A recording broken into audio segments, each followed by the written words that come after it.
साथियों नमस्कार, आप देख रहे हैं सुशील कुमार उपाध्याय यूट्यूब चैनल। साथियों, आज की विशेष रिपोर्ट देश के 5.5 लाख साक्षरता कर्मियों के संदर्भ में हम प्रमुख राज्यों से आप तक पहुंचाएंगे, जहां पर आज के समय में इनकी स्थिति क्या है। तमाम राज्यों में एक आशा की किरण आई है।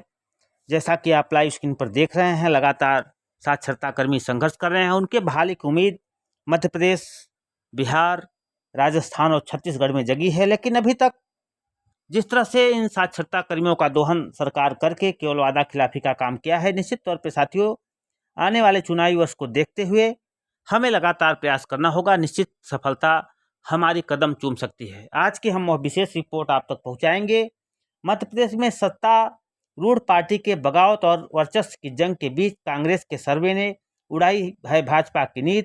60 से 75 सीटों पर सिमट सकती है भारतीय जनता पार्टी। दिल्ली में बैठक के दौरान भाजपा आला कमान ने मांगी रिपोर्ट, केंद्रीय नेतृत्व कराएगा सर्वे। शिवराज जा रहे हैं, कमलनाथ आ रहे हैं, ऐसी संभावनाएं निकल कर आ रही है जो लेटेस्ट सर्वे हुआ है।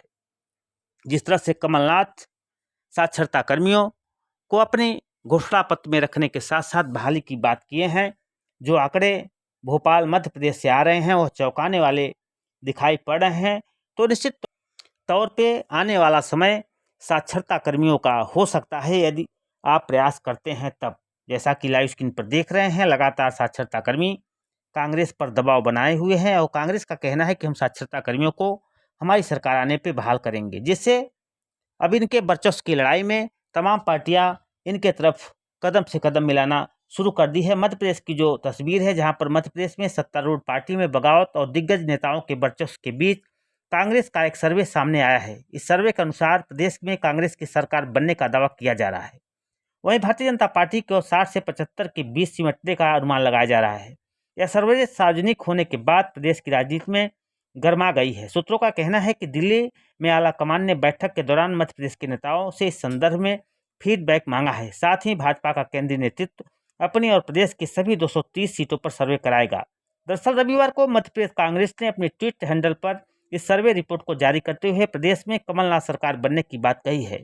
गौरतलब है कि मध्य प्रदेश में भाजपा ने 51% वोट के साथ 200 से अधिक विधानसभा सीटें जीतने का लक्ष्य बनाया है, लेकिन हकीकत यह है कि पार्टी के सामने बहुमत का आंकड़ा छूना भी मुश्किल बना हुआ है। इसका खुलासा पूर्व में सत्ता में संगठन और सौंपी गई संघ की रिपोर्ट में भी आ चुकी है। संघ ने अपनी रिपोर्ट में उन 160 सीटों पर सत्ता और संगठन को काम करने के लिए कहा है जहां भारतीय जनता पार्टी काफी कमजोर है। यही बताया गया है कि वर्तमान में जिन 127 सीटों पर भाजपा काबिज है, उनमें से केवल 70 सीटों पर ही पार्टी जीतने की स्थिति में है।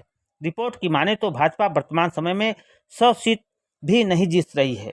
शिवराज जा रहे हैं, कमलनाथ आ रहे हैं, ऐसी संभावनाएं बताई जा रही हैं। बता दें कि मध्य प्रदेश में इस साल नवंबर में विधानसभा चुनाव होने हैं, जिसको लेकर सत्तारूढ़ भाजपा और विपक्ष में बैठी कांग्रेस अभी से ही अपनी चुनावी तैयारियां में जुटी है।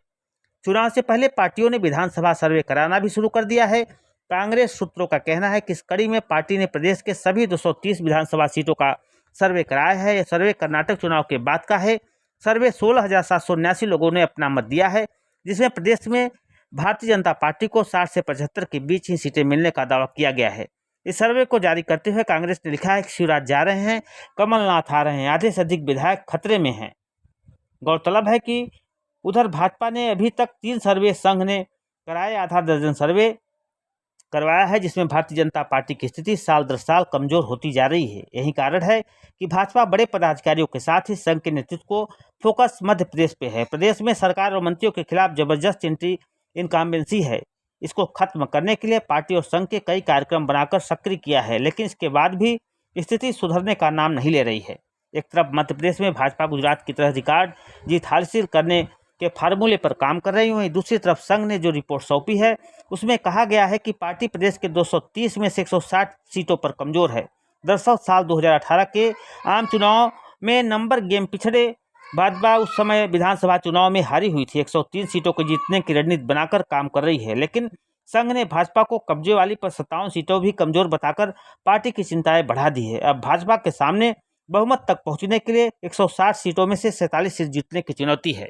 तो साथियों, जिस तरह से कांग्रेस की सर्वे ने भाजपा को बैकफुट पे लाए हैं, तो पूरी उम्मीद है जिस तरह से साक्षरता कर्मी वहाँ पे दबाव बनाए हुए हैं, आने वाले समय में शिक्षा प्रेरकों की बहाली पर भी यह सरकार मुहर लगा सकती है और भारतीय जनता पार्टी सहित कांग्रेस भी इनको घोषणा पत्र में रख सकती है। तो साथियों, हमें लगातार प्रयास करने की जरूरत है। तो साथियों, अब बात कर रहे हैं हम मध्य प्रदेश की। अभी आपने सुना, अब हम आपको ले चल रहे हैं बिहार, जहां बिहार में पंचायतों में 9,029 पदों पर भर्ती की सरकार तैयारी कर रही है। 1,79,000 से ज़्यादा शिक्षकों की भी भर्ती करने जा रही है। सरकार ने जो 10 लाख लोगों को रोजगार देने का बात कहा था, उस पर मुहर लगनी शुरू हो गई है। जैसे साक्षरता कर्मियों की बहाली को लेकर भी जानकारी मिल रही है कि फाइलें तैयार हो चुकी हैं, लेकिन जब तक कोई आदेश नहीं आता है तब तक कुछ कहना अतिशयोक्ति होगा। तो साथियों, हमारा प्रयास रहता है कि जो भी जानकारी पूरे देश से आती है हम आप तक पहुंचाते हैं। इसके बाद भी लोगों को लगता है कि अब कुछ नहीं होने वाला है, उन साथियों से हम कहना चाहेंगे कि हमारा चैनल वही जानकारी आपको प्रोवाइड करता है जो जानकारी देश और प्रदेश की तरफ से निकल के आती है। जिसको लगता है कुछ नहीं होगा, सुशील कुमार उपाध्याय यूट्यूब चैनल गलत जानकारी देता है, उनके भगवान ही मालिक है। हमारा प्रयास रहता है कि हम आपको सही और सटीक जानकारी पहुंचाऊं। तो जिस तरह से सरकार इस समय एक्शन में दिख रही है, जिस तरह से लगातार साक्षरता कर्मी संघर्ष कर रहे हैं, निश्चित तौर पे साथियों आने वाले समय में इसका सुखद परिणाम आपको बिहार में भी देखने को मिल सकता है। साथियों, अब हम बात कर रहे हैं राजस्थान की, जहां पर राजस्थान में भी सरकार एक्शन में दिख रही है। जिस तरह से वहां के मुख्यमंत्री लगातार परेशान है, तमाम संगठनों से संविदा कर्मचारियों को लेकर सबको रेगुलर करने की बात कर रहे हैं। तो निश्चित तौर पे साथियों आने वाले समय में इन तमाम साक्षरता कर्मियों पर भी सरकार मुहर लगा सकती है, क्योंकि सरकार की जो वर्तमान स्थिति है, जिस तरह से सरकार बैकफुट पे दिख रही है, निश्चित तौर पे सरकार आने वाले समय में इन तमाम संविदा कर्मचारियों और साक्षरता कर्मियों की पीड़ा को दूर नहीं करती है, तो इसका परिणाम इसके लिए घातक सिद्ध हो सकता है। तो साथियों, हम वही जानकारी आपको प्रोवाइड करते हैं जो जानकारी देश प्रदेश पटल से निकल कर आती है। उसके बाद भी लोग उल्टा सीधा कमेंट करते हैं तो हमें भी दर्द होता है। तमाम साथी ऐसा कमेंट करते हैं जिसमें लिखते हैं कि सुशील कुमार उपाध्याय यूट्यूब चैनल गलत जानकारी देता है। तो साथियों से निवेदन है, जिसको लगता है कि हमारा चैनल गलत जानकारी देता है वो हमारे चैनल को छोड़ दें। हमारा चैनल किसी से 1 रुपया नहीं लेता है और लगातार आपकी आवाज़ देश और प्रदेश तक पहुंचाने का काम करता है। उसके बाद भी लोग जब उल्टा सीधा कमेंट करते हैं तो हमें भी दर्द महसूस होता है। साथियों, हमारा प्रयास है जिस तरह से मध्य प्रदेश, उसके बाद बिहार, राजस्थान में सरकार एक्शन में है, चुनावी वर्ष वहाँ पे है, निश्चित तौर पे इसकी सौगात आने वाले समय में साक्षरता कर्मियों को मिल सकता है। लेकिन इसके पूर्व आप लोगों को टीका टिप्पणी से बचने की ज़रूरत है और जो भी संगठन आपके लिए काम कर रहा है उनका साथ देने की ज़रूरत है, तभी जाकर हमें सफलता मिलेगी। जिस तरह से आज लगातार छत्तीसगढ़ में वादा करने के बाद कांग्रेस बैकफुट पर है, जिस तरह से छत्तीसगढ़ में संदीप द्विवेदी तथा अन्य संगठन लगातार प्रयास कर रहे हैं, तो इसका प्रयास भी आने वाले समय में रंग ला सकता है। जहां तक उत्तर प्रदेश की बात है, उत्तर प्रदेश में साक्षरता कर्मी अपने बकाया मानदेय को लेकर परेशान है। सरकार सत्यापन पे सत्यापन करा रही है। अब आने वाले समय में कितना जल्द इनका सत्यापन कार्य पूर्ण होगा। जिस तरह से सरकार की तरफ से जो जानकारी मिली थी कि मई माह में आपके मानदेय की प्रक्रियाएं प्रारंभ की जाएगी, लेकिन तमाम व्यवस्था के बाद अभी तक मानदेय की प्रक्रियाएं प्रारंभ नहीं हो चुकी है, जिसको लेकर साक्षरता कर्मियों में रोष देखने को मिल रहा है।